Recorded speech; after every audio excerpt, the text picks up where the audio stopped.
Magandang araw, magandang hapon at magandang gabi sa ating mga kababayan sa iba't ibang panig ng mundong ito. Shout out sa mga banateros, banateras worldwide. At syempre, batiin din natin ang ating mga kababayan na nagdudusa ngayon sa mga malulupit na mga politiko, kurap at mga mapang-abuso dyan sa Luzon, Visayas at Mindanao. Shout out, shout out. Okay po. Ako nga po pala si Coach Oli at huwag niyo pong ikakalimutan i-like po itong video na ito at subscribe po kayo ha. Diyan sa panawagan diyan sa mga Team Suka, mga DDS, mga supporters ng PDP. Oh, sama-sama po tayo. Like and subscribe kay Coach Oli. Okay, ito po ang mga pag-uusapan natin ngayong araw na ito. Etong balita ngayon. Impeachment ni BP Sara hindi na matutuloy. Nako, Duterte, eto ha, katatapos lang, Duterte dinumog, siniguro niya na mananalo ang buong PDP senatoriables. Matindi yan. Pangatlo, naglaho na ang mga pangarap ni Tamba. Lintik na tao talaga to si Tamba, no? Ambisyoso. Akala mo kung sino. Nobody naman ito bago maging presidente to si Marcos. Okay? Pang-apat, sasama si Tamba sa Hawaii. Bitbitin nyo na sa Hawaii si Tamba, okay? So yan po, topic ulit ha. Huwag po kakalimutan. Pa-subscribe ulit doon sa mga hindi ko pa po subscriber. Coach Oli News PH. Simulan na po natin agad-agad dahil kay Coach Oli, bida ang balita. Nako, ito, tingnan nyo itong litrato na ito. No? Ito yung nakuha ko sa FB ni Tio Moreno. At tingnan ninyo, ito yung 2016. Nagsimula sa ganito ang ating ang pagtatanggol ng mga Duterte sa taong bayan. Ito yan, 2016. At ito naman ngayon, yung kanina lang. Okay? Ito, this is very, very strong statement coming from the Duterte camp. Kita nyo yung dami? Dinumog po ang Duterte. Ito pong malaking bagay po ito. This is Duterte brand. Hanggang ngayon, pinakita ng Duterte yung lakas nila na wala ang mga Marcos. Pansinin nyo ang mga sorties ng Marcos. Talaga namang si Marcos kakaway-kaway walang pumapansin. Puro paninira. Ginagamit pa ang pulis para pampadami ng crowd. Wala ako ngayon sa Cebu. Pero I'm sure sa ganyang kadaming tao, marami pang hindi pinapasok. Sanay na po ako pumunta ng rally. Sanay na po ako pumunta ng sorties. Pag ganyan kadami tao, marami na po inaawat na nga po yan. Diba? Kung ihahambing natin, ultimo pulis pinagsusuot ng pula ni Marcos. Ito wala pang mga gwardiya yan. This is a very strong statement na ang impeachment ay hindi na matutuloy. Napakadami po ng tao. Napakadami po. Ang daming aerial nakuha. Tingnan nyo po sa SMNI. Ang dami pong drone shot. Tingnan nyo po ang sorties ni Marcos. Wala silang ganon. Puro capture lang ng isang side. Kukuhanan, tapos aalis. Kukuhanan, aalis. Wala. Okay? Ako, hinahamon ko kayo, Marcos, sa inyong mga sorties. Maglabas kayo ng mga ganitong drone shots. Maglabas kayo ng crowd, yung dami ng crowd. At huwag kayong umasa sa pulis para dumami ang inyong crowd. Nakakahiya po kayo, Marcos. Oh, 'di ba? Ito yung napakahalaking halimbawa ng Duterte brand. Napaka-importante po nitong Duterte brand dahil this speaks the power and the mandate of BP Sara. Tandaan po natin, 32 million po ang boto ni BP Sara. At si Marcos ay 31 lang, pero kaya lang dumami yan because of BP Sara. Pag kinumpare mo yung kanilang mga rallies, malayo po ang rally ng BP Sara. It means yung 32 million ni BP Sara ay nananatiling 32 million or mas madami pa. At ngayon ay nilalangaw kung dinudumog po ang Duterte, kung dinudumog ang Duterte brand, ang Marcos nilalangaw po. Kailangan gumamit ng pera, kailangan gumamit ng ayuda, kailangan gumamit ng pulis. Eto mga yan, ilang rally na po ang napuntahan ko sa Duterte. Ilang rally na po ang napuntahan ko sa Maysug. Walang namimigay ng pera, walang pagkain, wala lahat. Maniwala po kayo sa akin, hindi po kami nabigyan ng pera kahit 5. Sagot pa namin ang aming pamasahe. Kaya ako natutuwa, no? Nagsasalita na po ang taong bayan. Hahayaan, itong indignation rally po ito. Ito'y pagsigaw ng laban sa impeachment kay BP Sara. At hindi lang po ito rally para kontrahin ang impeachment kay BP Sara. Again, this is a strong statement that PDP will win. Dito muling siniguro ni PRRD mananalo ang, tandaan nyo ba, di ba? Binanggit ni PRRD na mananalo ang PDP. Binanggit niya yan. Dito, binanggit ulit sa pamagitan ng dami ng tao. He will sure that PDP will win. Kaya vote straight po tayo. Ha? At ikampanya po natin. And then, gaya na sabi ko, this is a very, very strong statement. Hahayaan ba natin? Tingnan nyo, nagsalita ang taong bayan. Ganyang kadami ng ayaw ng impeachment. Ilan lang po ang pumirma sa mga congressman. At sinasabi pa na garantisado, meron silang natanggap na 150 million reasons kaya sila pumirma. Mga magnanakaw, mga kurap. 200 plus lang na congressman ang pumirma, samantalang ang dami ng tao na ito. Ilan ang bumoto kay BP Sara? Ilan lang ba ang boto ng mga congressman na yung kahit pagsamasamahin mo, hindi aabot kay BP Sara? Pag kinumpare nyo ulit dito, nagsasalita ang Cebu. Ito ay hindi lang salita ng Cebu. Ito ay salita ng buong Pilipinas. Ayaw namin sa impeachment. Nagrally ang INC kasama ang ibang simbahan. Nagsalita, napakadami, dinumog ulit. Ayaw sa impeachment. Yung mga para sa impeachment, nagrarally, nagsisisigaw, tingnan nyo nilangaw. Ni hindi umabot ng 500. Nakita nyo? Oh. So isipin po natin, tayo po ayaw natin sa impeachment. Ang Pilipinas ayaw ng impeachment. Ang Pilipino ayaw ng impeachment except yung mga ilang congressman na nakatanggap ng 150 million. O yung mga kukonting nagrarally. Hindi po ako nagbibiro.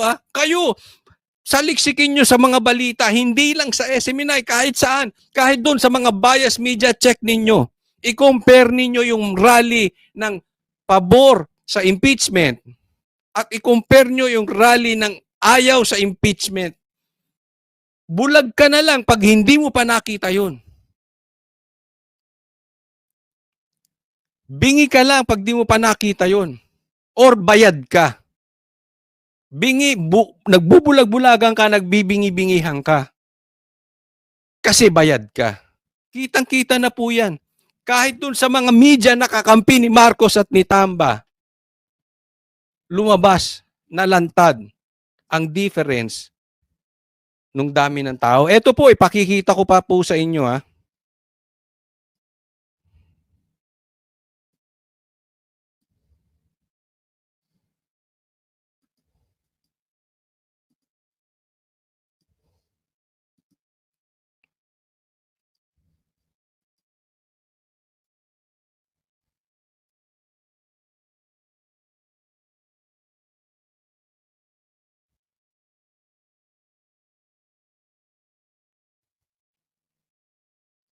Eto. Isa to sa kuha kanina. Tingnan nyo kung gaano kadami. Ito yung rally dyan sa Cebu. Tindi, no? Tanong ko sa inyo mga bashers. Kahit kayo, tanungin ko kayo mga manonood. Kahit ikaw ay pula, ikaw ay dilaw, O kahit ikaw ay mga maka-Duterte, sige lahat na po tanungin natin. Magkalapit ba yung dami ng tao doon sa ayaw ng impeachment at doon sa gusto ng impeachment? Nakita nyo yung layo? Di ba kakapiranggot? Parang sila lang ang sigaw ng sigaw. Tapos ibinabalita pa ng media. Eto ngayon lang kasi to eh. Na? Pero after mga 2 hours, 3 hours, 4 hours, 5 hours, at ito hindi, kasi ito yung ngayon as of now, ito'y binabalita pa lang, as of the recording of this video, ito'y binabalita pa lang sa SMNI. Wala pa to sa ibang mainstream media. Abangan natin kung ibabalita nila ito. Malagay natin after 3 hours, 4 hours, 5 hours kung ibabalita nila. Pero kung hindi nila to binabalita, they are biased. Di ba? Alam natin, kapit mga kapatid, may mga pag-asa na tayo. Unti-unti na po lumalabas ang taong bayan. At abangan ninyo, ha? Abangan ninyo. Probably bago matapos ang February, may malaking bagay na mangyayari. Posibleng may magandang mangyayari. Ang taong bayan kasi galit na eh. Lumalabas na sa kalsada. Ito oh, may pag-asa tayo. Nakikita nyo na nagbubunga po ang paghihirap ng bawat isa. Paghihirap ninyo, pangangampanya nyo sa mga kamag-anak ninyo. Sa pagtutol at pagsigaw nyo dyan sa social media nyo, sa Facebook nyo, sa YouTube nyo, sa TikTok nyo, yung sigaw nyo na tayo inaapi ng taong bayan. Ang taong bayan ay inaapi ng gobyernong ito. Kaya maraming salamat doon sa inyo na patuloy na sumusuporta. Itong nangyari sa Cebu ito po ay bunga ng sigaw ng buong Pilipinas. Ito ay sa Cebu lamang. Pero alam nyo, napakalaking bagay ninyo. Hindi lang po kami mga DDS vloggers. Kayo mismo. Kayong manonood. Kayo ang nasa likod dito. Kayo po ang lakas ng loob namin. Kayo po ang tunay na nagsasalita. Kami ay parang mikropono nyo lang para lumakas ang sigaw ninyo. Pero ang tunay nagsasalita dito, kayo buong Pilipino. Kaya maraming salamat. Tuloy-tuloy lang po. At this is to encourage everyone na may nagiging resulta po yung ating dina-downplay nila ito. Pansinin nyo si Marcos, walang sinasabi ngayon nakakaasar. Wala siyang binabanggit kung hindi pogo, droga, drug war. Napaka-ipokrito nitong si Marcos. Siya nga hindi makapag-drug test eh. Siya nga ay bangag. Di umano sabi ni PRRD. At naniniwala ang taong bayan na bangag siya dahil takot siya magpa-drug test.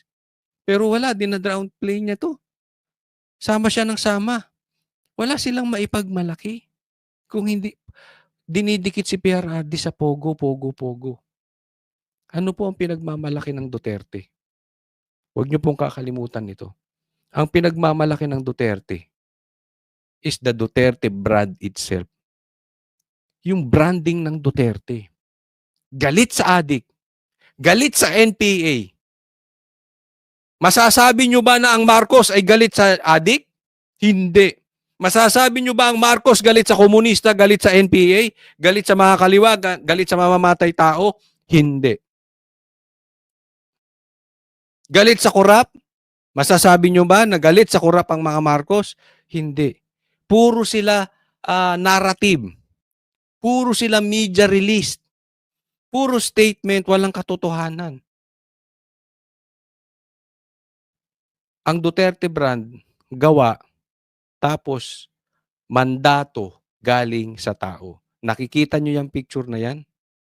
Yan po ang mandato galing sa tao. Tingnan po natin ito. Maganda tong sinabi ni Marcoleta. Sabi niya, tonight, ito yung sinabi niya kanina, tonight, let us make a solemn vow.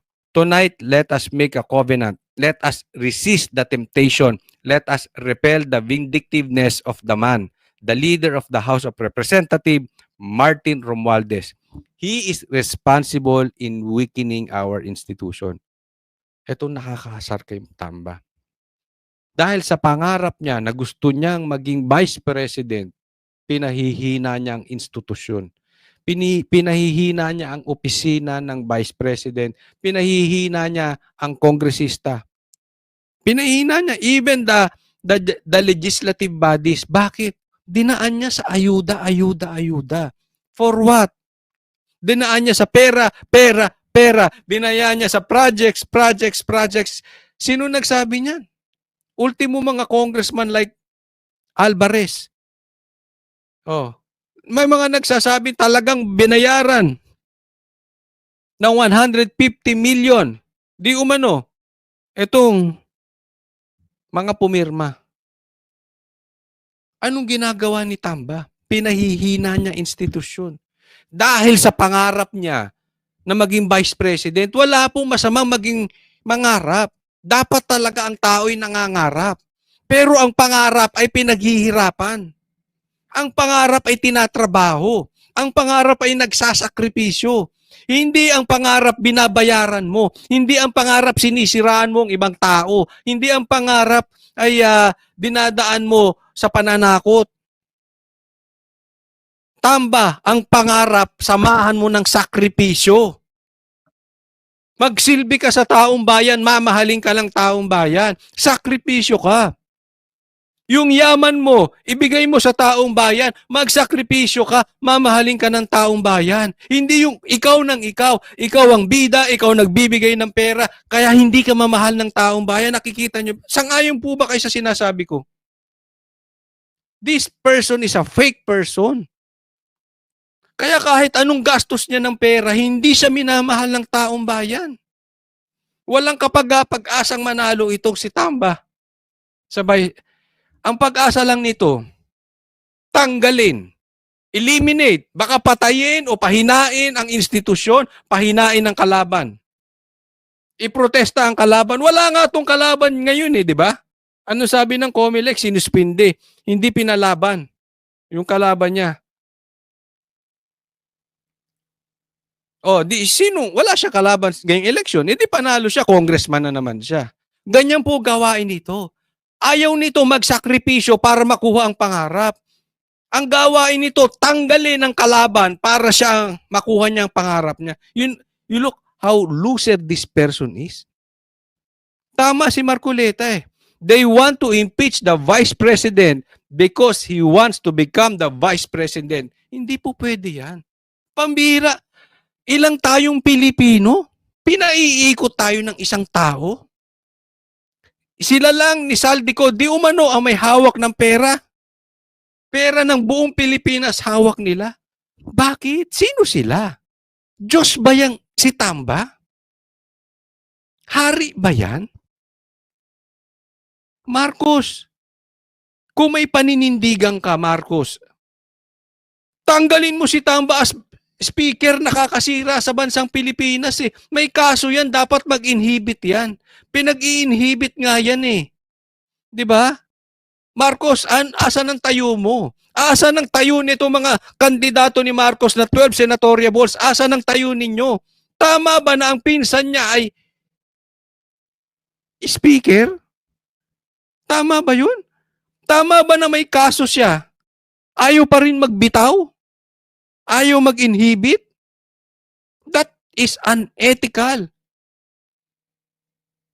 Si Tebe, si may kaso, pinatanggal mo agad. Ikaw ayaw mo mag-inhibit? Gaano ka ka-ipok? Tingnan niyo itong mama na to, napaka-ipokrito ang animal. Ang nakakaasar ito mga politiko. Ito sila Marcos, walang pakialam. Yung mga senator niya, pinagmamalaki, walang pakialam. Kaya sabi ko kung nagbibingi-bingihan itong mga itong mga senator niya, mga senatoriables niyang kandidato, kung nagbibingi-bingihan niya ngayon sa mga kalokohan ng pinsan ni Marcos at ni Marcos, paano pa pag nanalo yan? Hindi niya ipagtatanggol ng taong bayan. Tatahimik lang yan, hahayaan si Marcos. Bakit? Ngayon ngang eleksyon, tahimik Walang sinasabi pag nanalo pa si Marcos. Diba? So wag tayong papayag mga kababayan ko. Magtulong-tulong tayo, okay? This is very important na ikampanya natin straight, vote straight PDP. Ha? At lalaki pa, nakita nyo yung crowd na yon. Tandaan nyo tong sasabihin ko. Marami pang activities and may mangyayari pa ngayong February na ikakatuwa natin na makikita nyo mas dumadami ang mga susuporta diyan sa Duterte brand. Next topic po tayo. Ito. Maraming salamat PRRD dahil naalala ko yung pinangako ni PRRD na sabi niya, iikot ako ng buong Pilipinas, ikakampanya ko si Pastor Kibuloy. Alam niyo po, para dun sa mga hindi nakakaalam, PRRD is Pastor Kibuloy is PRRD. Kung meron mang matalik na kaibigan, pinakamatalik na kaibigan si PRRD, yan si Pastor Kibuloy. Sa lahat ng tumatakbong senador ngayon, sa lahat ng mga politiko ngayon, ang pinakakaibigan ni PRRD ay si Pastor Kibuloy. At si Pastor Kibuloy, matapang, hindi duwag. Kasi kung yung iba, iniwan si PRRD because of money, si Pastor Kibuloy hindi iniwan si PRRD.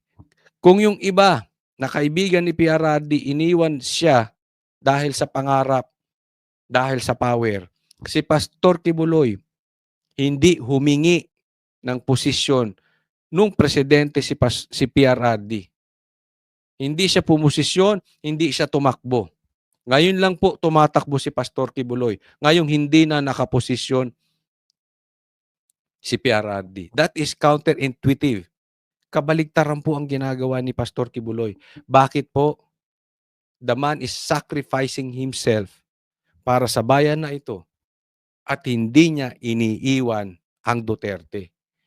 Ako, alam ko with all my heart, alam ni PRRD yan, alam ni Vice President Sara yan, alam niya ng mga Duterte. Sigurado po ako.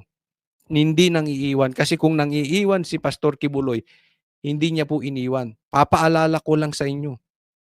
Binanggit niya before sa amin, inaalok siya ng pera, ng posisyon, at hindi siya gagalawin. Bumaligtad lang siya. Hindi siya pumayag, kaya binanatan ang SMNI. Kaya binanatan si Pastor Kibuloy, kaya nakakulong. Kaya kung meron man talagang kayong maaasahan at kung talagang mahal nyo ang Duterte, maaasahan nyo po si Pastor Kibuloy, never, ever tatraidorin. Malabo yan. Hindi siya traidor at hindi niya lalo na tatraidorin si PRRD. Pakinggan po natin yung sinabi niya. Mayor, good evening. Sir, bakit po natin kailangan iboto si Pastor sa Senado? Maayong gabi. Maayo kay natunong nga nairali karon o maka pagawas ko sa akong sentimento sa akong mga kandidato nga akong gitan-aw. Gipili na ko ni para mag-ubad ni purong tarong ni nga tao.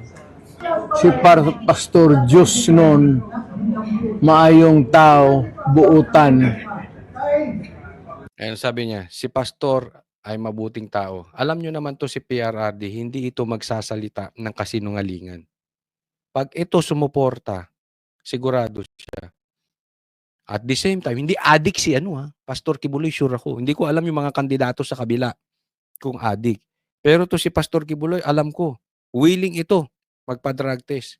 Gusto ko nga, sabay pa ang Banateros at si Pastor Kibuloy magpa-drug test. Hindi kami takot sa drug test. Bakit? Hindi mo kami addict eh.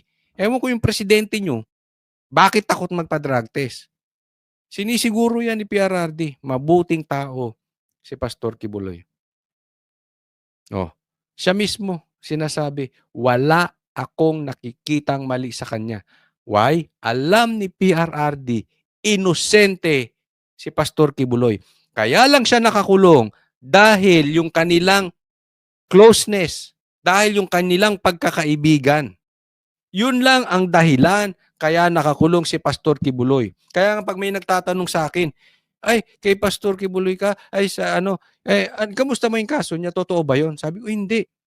That is political harassment. Ito, si PRRD mismo nagsasabi, inosente po si Pastor Kibuloy. Siya lang ay biktima ng mabahong politika ng gobyerno ni Marcos at ni Tamba. Wa na ko'y wa ko'y makit ang sayop niya. Umuna sa Senado si Pastor. He would be a good conscience. Siya ay pwede mag-conscience. Eh, sabi niya, siya ang magiging konsensya ng Senado. Alam mo, nabanggit ko na po ito eh. Yung standard ni Pastor Kibuloy, ang talagang pagkakakita ko sa kanya, hindi mo siya pwedeng lagyan ng pera. Hindi kailangan ng pera ni Pastor Kibuloy. Marami ang kanilang simbahan yan. And yet, ni isang kusing walang nakapangalang kay Pastor Kibuloy. Yan po ay pag-aari ng buong simbahan. No? Hindi mo siya pwedeng bili ng pera. Hindi mo siya pwedeng bili ng power. Anong ibig sabihin nito? Tataas ang standard ng Senado. Pag merong palpak dyan, kahit kaalyado pa yan, pag mali, mali. Parang banateros. Pag mali, banatan. Ay, pag banatan. Pag tama, palakpakan. Alam ko ganyan din ang magiging attitude ni Pastor Kibuloy sa Senado. Hindi yan tatahimik kung kahit kaibigan, kung mali ang ginagawa.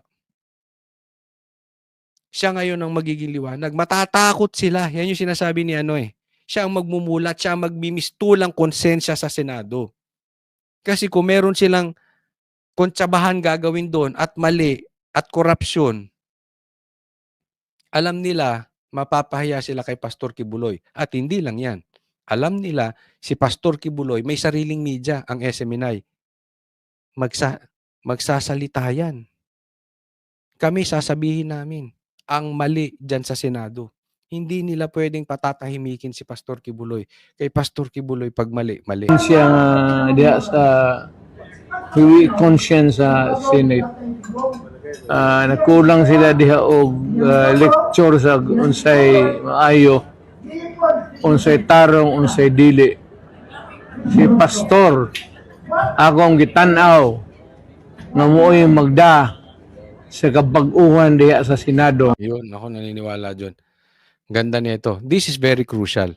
Si Pastor ang magdadala ng pagbabago sa Senado para sa Diyos. Ulitin ko yan. Si Pastor Kibuloy ang magdadala ng pagbabago sa Senado para sa Diyos. Isa-isahin natin. Isipin ninyo, kung magbabago ang Senado, napakalaking bagay. Why?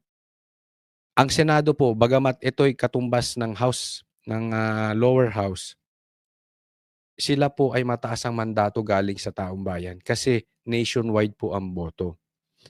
Isipin ninyo, kung magbabago ang Senado, ang laking maitutulong sa bansang Pilipinas. Ang House of Representatives sa pangunguna ni Speaker, nabubulok. Nabubulok na po sila, inaagnas na po, napapanis na, inaamag na. Pasira na po ang House of Representatives. Andyan po si Tamba at mananalo pa yan kasi walang kalaban. At sigurado yan pa rin ng speaker. Mabaho dun. Pero imagine niyo kung magbabago ang Senado.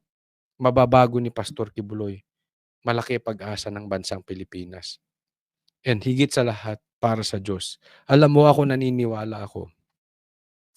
Because we are a Christian country. Pero dahil sa ganito ang ugali ng mga Pilipino, kaya din tayo naghihirap eh. Kasi we are claiming the only Christian country in Asia and yet this is what we are doing. No? Pag magbabago ang Senado para sa Diyos, malaking bagay po yan. Napakalaki po ng maitutulong ni Pastor. At gustong-gusto ko yung sinabi ni Pastor, no? Nung kanya, through his representative kanina na nagsalita na si Brother Carlo, ang sabi niya, itutulak niya po ang death penalty para sa mga kurap. Sa mga kurap. Ako sang-ayon ako dyan. Kaya po nagdudusa ang bansang Pilipinas dahil sa mga kurakot ng mga government officials. Alam mo, gusto ko po sila talagang maparusahan. Isipin mo, yung mga simpleng Pilipino, wala nang makain. tapos ninanakaw pa nitong mga korap na dapat talaga dyan death penalty. And I really hope na isama din ni Pastor Kibuloy na ang mga drug user, even drug user lang pero politiko ka, dapat death penalty rin. Kasi hindi ka dapat drug user. Kahit drug user ka lang, kahit hindi ka drug lord, bakit ka magiging drug user? Humahawa ka ng mataas na posisyon. Sana isama yan. Ako sa akin lang naman. Isama ni Pastor Kibuloy na sa death penalty yan. But yung na binanggit niya na mga korap, itutulak ngayon death penalty, maganda po yun. para sa Diyos. So, Pastor, I wish you luck. Kung gihawag na kong mga tao nga butohin ninyo Pastor. Yan. Panawagan ni PRRD, iboto po natin si Pastor Kibuloy. Si PRRD na po mismo ang nagsasalita niyan. Humihingi po ng tulong at ikampanya po sa inyong mga kamag-anak. Kaya dili yun mo magmahay. Ganda niya, no? Dahil siguradong hindi kayo magsisisi. Si PRRD po yan. Alam naman natin, pag nagsalita ito, hindi ito parang si BBM na magiging 20 pesos ang bigas, hindi. Na hindi pa papasukin ng EDCA pero pinapasok. Na walang baril na pumasok sa KOJ si Siege pero ang daming baril. Ang salita ni PRRD ay hindi katulad ng salita ni BBM na laging sablay. Pag si PRRD nagsalita, sigurado kayo. Dahil siguradong hindi kayo magsisisi para kay Pastor Kibuloy, sabi ni PRRD. Huwag po kalimutan, like and subscribe para sa Diyos at Pilipinas nating mahal. Like po.